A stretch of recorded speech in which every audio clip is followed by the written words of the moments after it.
ஆண்டவரும் இரட்சகருமாய் இருக்கிற இயேசு கிறிஸ்துவின் நாமத்தினாலே மறுபடியும் இந்த தொலைக்காட்சி நிகழ்ச்சிக்கு உங்களை அன்போடு கூட நாங்கள் அழைக்கிறோம். கேம்ப்ஸ் மிஷனரி குடும்பத்தின் சார்பிலே எங்களுடைய வாழ்த்துதல்களை நான் உங்களோடு கூட பகிர்ந்து கொள்கிறேன். ஆண்டவருடைய பெரிய நாமத்திற்கு மகிமை உண்டாகட்டும். தொடர்ச்சியாக ஊழியங்களிலே புதிய வாசல்களை கர்த்தர் கொடுத்து கொண்டே இருக்கிறார். நம்முடைய மருத்துவ ஊழியத்திலேயும் 25 படுக்கைகளோடு கூடிய 2 அறுவை சிகிச்சைகளோடு கூடிய அறுவை சிகிச்சை வசதிகளோடு கூடிய ஆபரேஷன் தியேட்டரையும் மற்ற எமர்ஜென்சி வார்டையும் ஐசியூ ஃபெசிலிட்டிஸையும் அங்கே உருவாக்கி தந்து ஜனங்களுக்கு ஆசீர்வாதமாய் மாற்றுவதற்கு ஆண்டவர் வாசலை திறந்திருக்கிறார். அங்கே ஒரு வணிக வளாகத்தை வாடகைக்கு எடுத்து இந்த காரியங்களை செய்வதற்கு கர்த்தர் பலன் கொடுத்திருக்கிறார். உங்களுடைய ஜெபங்களுக்காய் நன்றி.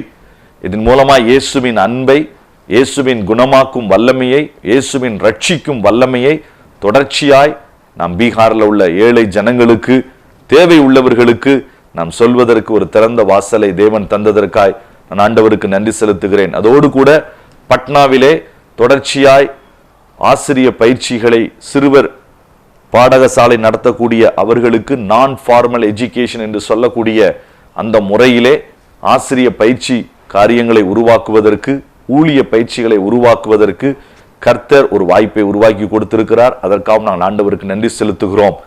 தொடர்ந்து எங்களுடைய ஊழியங்களுக்காய் ஜெபிக்கிற உங்களுக்கு ஆண்டவருடைய நாமத்தினாலே நான் மறுபடியும் நன்றியை தெரிவிக்கிறேன்.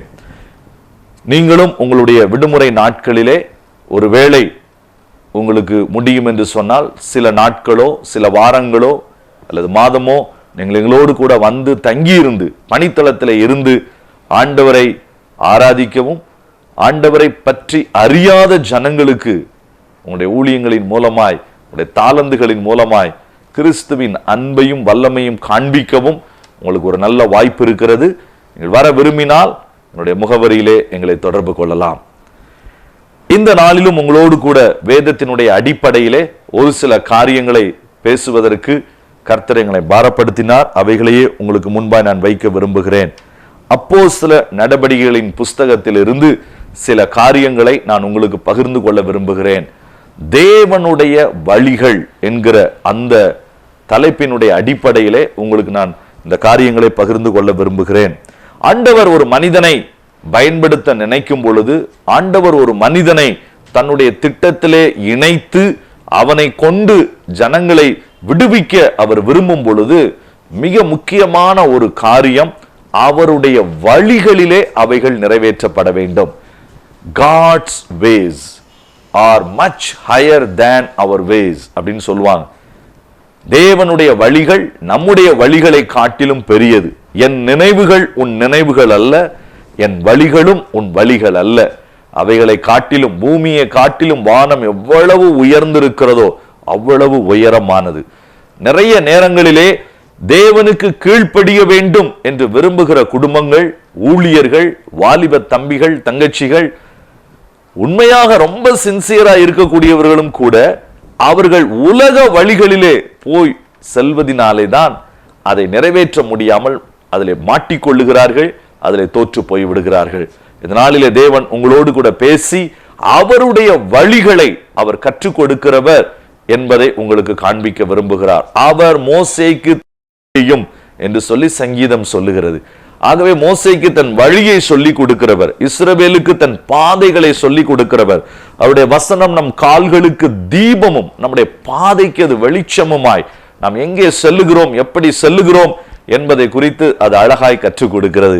இன்றைக்கு உங்களுக்கு அப்போஸ்தல நடபடிகளின் புஸ்தகம் 16வது அதிகாரத்திலிருந்து 3 முக்கியமான வழிகளை நாம் புரிந்து கொள்ள வேண்டும். அதற்காக உங்களை அப்போஸ்தலர் 16வது அதிகாரத்திற்கு நான் எடுத்துச் செல்ல விரும்புகிறேன். இது நன்றாய் தெரிந்த ஒரு அதிகாரம், ஆனால் ஒரு வேறுபட்ட கோணத்திலே இதை பார்க்க தேவன் உங்களுக்கு உதவி செய்வாராக. அதில் 5வது வசனம் அழகாய் சொல்லுகிறது. அப்போஸ்தலர் 16:5, அதனாலே சபைகள் விசுவாசத்திலே ஸ்திரப்பட்டு நாளுக்கு நாள் பெருகின.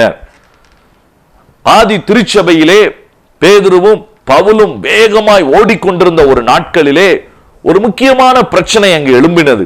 விருத்த சேதனம் செய்ய வேண்டுமா வேண்டாமா? யூதர்கள் அதை செய்து கொண்டிருந்தார்கள்.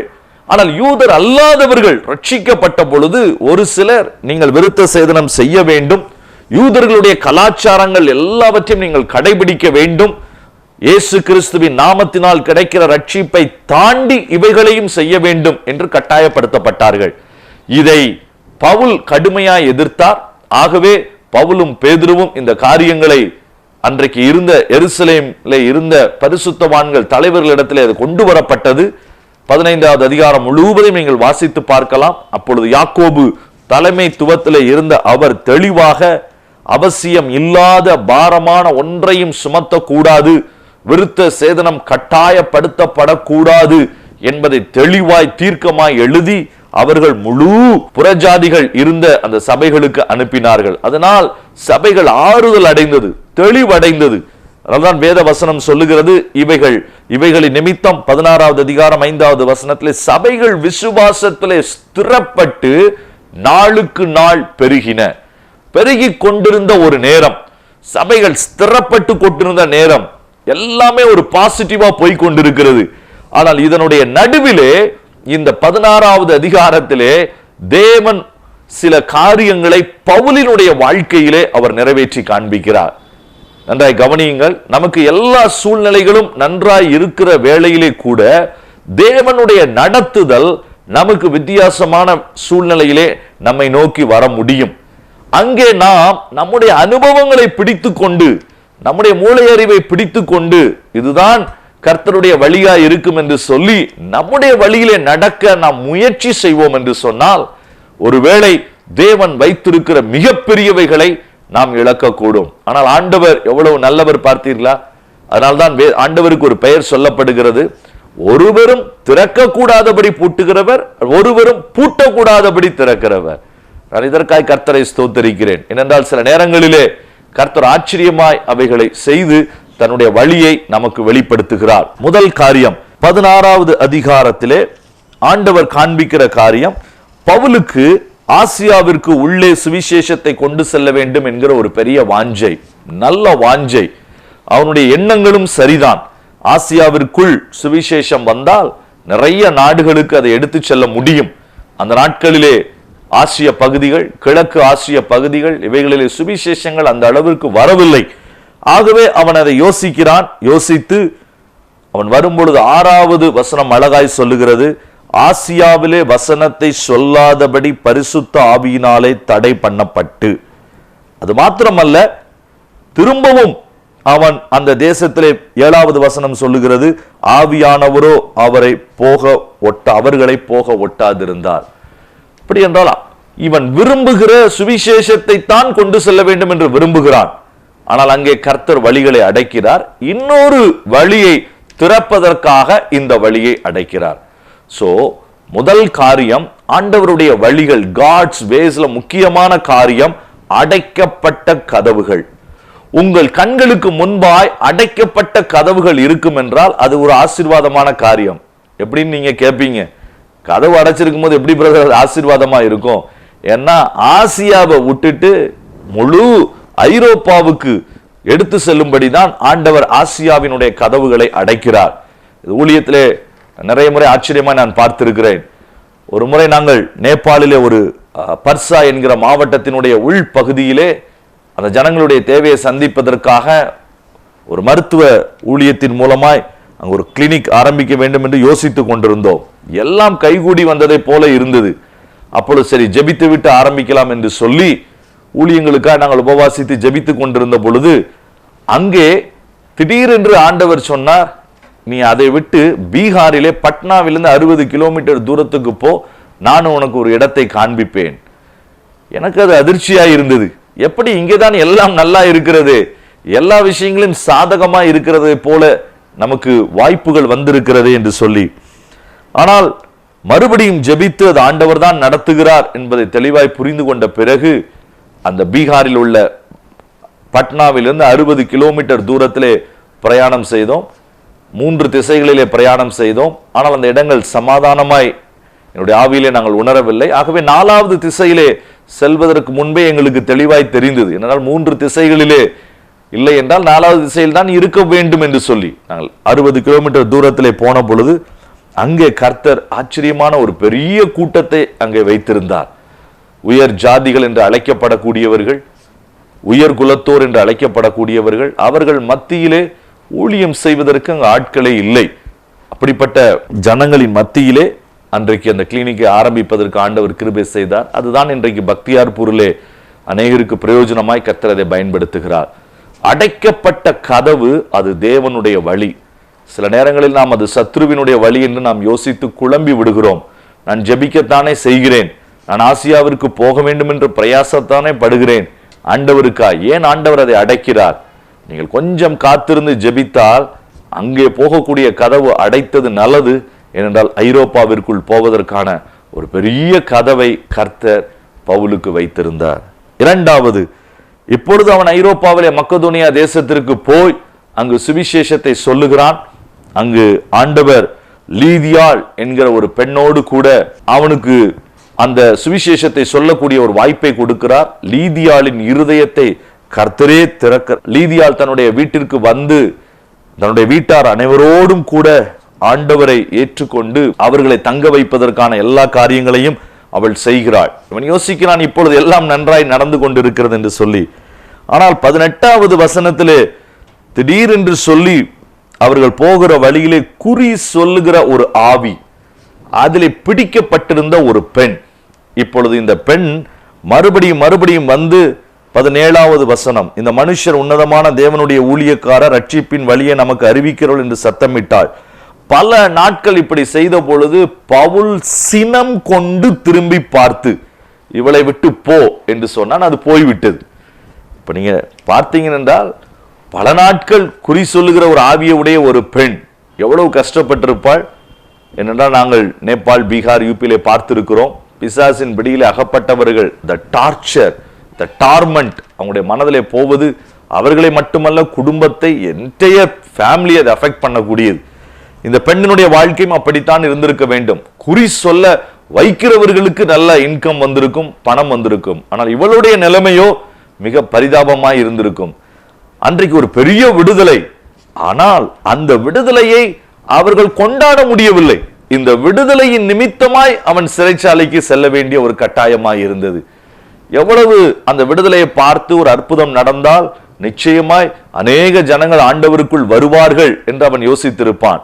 இந்த அற்புதம் நடந்துவிட்டால் இவர்களும் அறிந்து கொள்வார்கள், குறி சொல்லுகிற ஆவி கிரியை செய்ய முடியாது, இயேசுவே தெய்வம் என்பதை எல்லாரும் அறிக்கையிடுவார்கள் என்கிற ஒரு பெரிய எதிர்பார்ப்பிலே, ஒரு வைராக்கியத்திலே அவன் சொன்னான். ஆண்டவரும் அவனுடைய வைராக்கியத்தை பார்த்து அதை ஹானர் பண்ணி அந்த அசுத்த ஆவியை வெளியேறும்படியான காரியத்தை அனுமதித்திருந்தார்.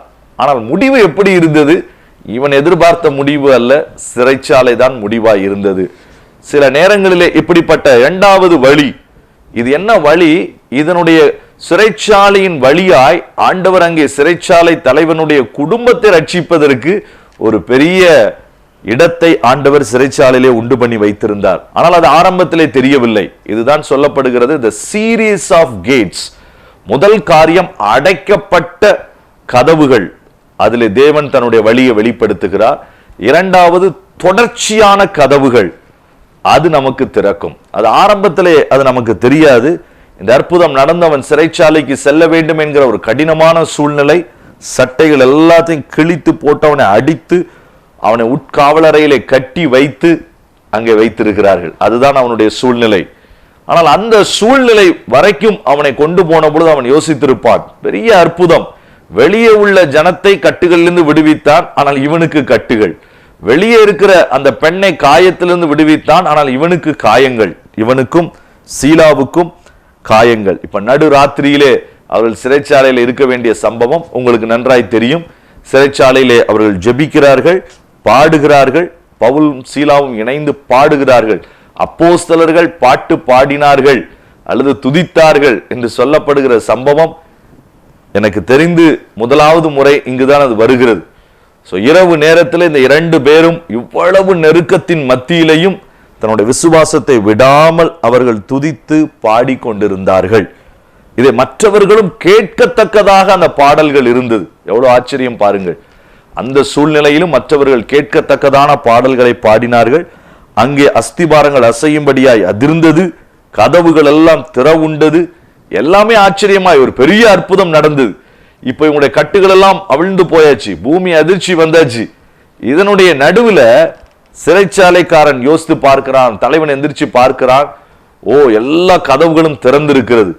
அவன் நினைத்தான் எல்லாரும் ஓடி போயிருப்பார்கள் என்று சொல்லி, எப்படியும் நாளைக்கு நம்மை தப்ப விட மாட்டார்கள் அதிகாரிகள், கொன்று போடுவார்கள், நாமே சூசைட் பண்ணிக்கொள்ளலாம் என்று சூசைட் பண்ணுவதற்காய் போனான். கவனியுங்கள், முதல் அற்புதம் நடந்தது, பவுலுக்கு சிறையிருப்பு கிடைத்தது.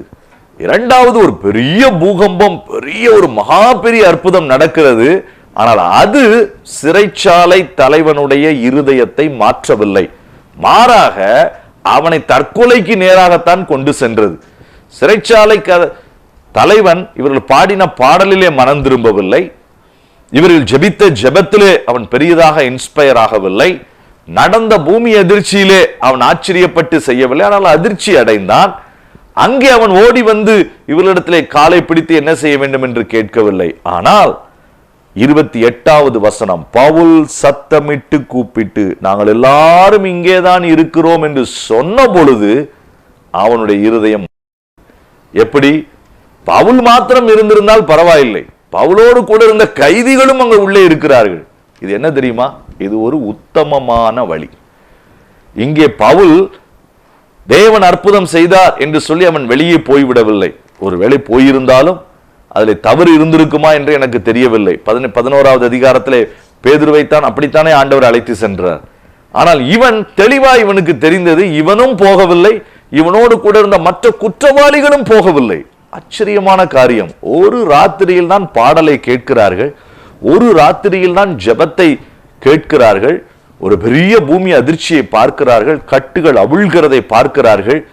அதற்கு பின்பு அவர்கள் முடிவெடுத்திருப்பார்கள், இந்த மனிதன் செல்லுகிற இந்த வழியிலே செல்வது நல்லது, ஆகவே நாம் தப்பித்து ஓட தேவையில்லை என்று குற்றவாளிகள் கூட அங்கு நின்று விட்டார்கள். இவர்களுடைய சத்தம் ஒருவனும் தப்பி போகவில்லை என்று கேட்ட உடனே சிறைச்சாலைக்காரனுக்கு ஒரு பெரிய அதிர்ச்சி. எப்படி ஐயா, குற்றவாளிகள் இவ்வளவு உத்தமமாய் இருக்கிறார்கள் என்று சொல்லி, அந்த நாள் தான் அவன் இரவிலே போய் அவருடைய கால்களை பிடித்து எப்படியாயிலும் என் வீட்டுக்கு வாங்கன்னு சொல்லி அன்றைய இரவிலே ரட்சிக்கப்பட்டு ஞானஸ்தானமும் எடுத்தான். தேவனுடைய வழிகள் உத்தமமான வழிகள்.